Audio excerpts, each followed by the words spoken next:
বন্ধুরা, আজকে আমি দেখাতে চলেছি আমাদের ছাদ বাগানের ড্রাগন ফলের গাছ। গাছগুলো প্রচুর বিস্তৃত হয়েছে, প্রচুর চারিদিকে তার ডালপালা মেলে বহু বছরের গাছ তো এই রকম হয়ে গেছে। দেখুন, গত রাতে বৃষ্টি হয়েছিল, সেই জন্য ড্রাগন ফুলগুলো এইরকম অবস্থা হয়েছে।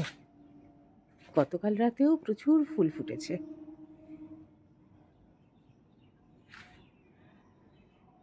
এই যে আমাদের ড্রাগন ফলগুলো এখনো ছোট আছে। এই যে একটা ছোট্ট ছোট্ট হয়ে রয়েছে। এক সপ্তাহের মধ্যেই এগুলো বেশ বড় আকার ধারণ করবে। ড্রাগন ফলের জন্য পুরো ছাদ জুড়ে শুধু কাটা আর কাটা, কিন্তু কষ্ট করলে তবেই তো ফল মেলে। এই যে, যদিও এবছরে গাছগুলোর পরিচর্যা সেভাবে করা হয়নি, তবুও স্বভাববশত ওরা তো ফুটবেই, সেরকমই ফুটেছে। দেখুন কত ফুল ফুটেছে গতকাল রাত্রে, কত ফুল। বৃষ্টিতে এগুলোর অবস্থা এইরকম হয়েছে।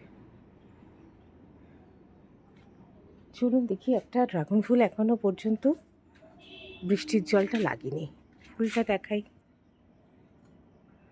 এই যে ফুলটা ফুটে আছে। দেখি আর কোথায় কোথায় ড্রাগন ফলটা পাওয়া যায়। ওই যে ওখানে একটা রয়েছে, ওইখানে একটা ড্রাগন ফল দেখা যাচ্ছে। প্রতিদিনই অনেক অনেক করে ফুল ফুটছে কিন্তু আমাদের ড্রাগন ফলের গাছে। এই যে এখানে একজন ছোট্ট হয়ে বসে আছেন। এগুলো 2-3 দিন পরেই পুরো টকটকে লাল রং ধারণ করবে। এই যে ওই যে এখানে একটা ফুল ফুটে আছে। ড্রাগন ফলকে কেন্দ্র করে দেখুন একটা কুমড়ো গাছ মাচা করে উঠেছে। উঠেছে বলবো না, আমরা এইভাবে বাইয়ে দিয়েছি। আর দেখুন পাঁচিলের ওপাশে ড্রাগনের ফুল ভর্তি। আমি জানি না বাবা কি করে পলিনেশন করেন।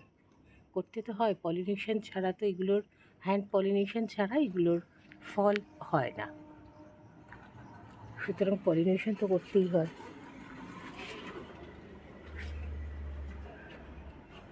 এই হচ্ছে কি তাহলে আমাদের ড্রাগন গাছের পরিবার, বিশাল বড় পরিবার।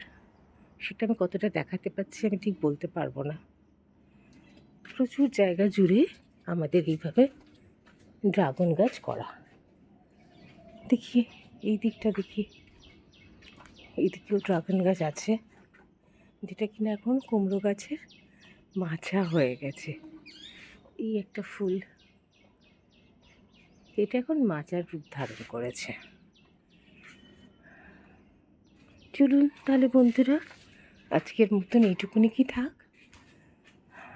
আবার অনেক ড্রাগন ফল ফুটলে আপনাদের সাথে শেয়ার করে নেব। ধন্যবাদ বন্ধু।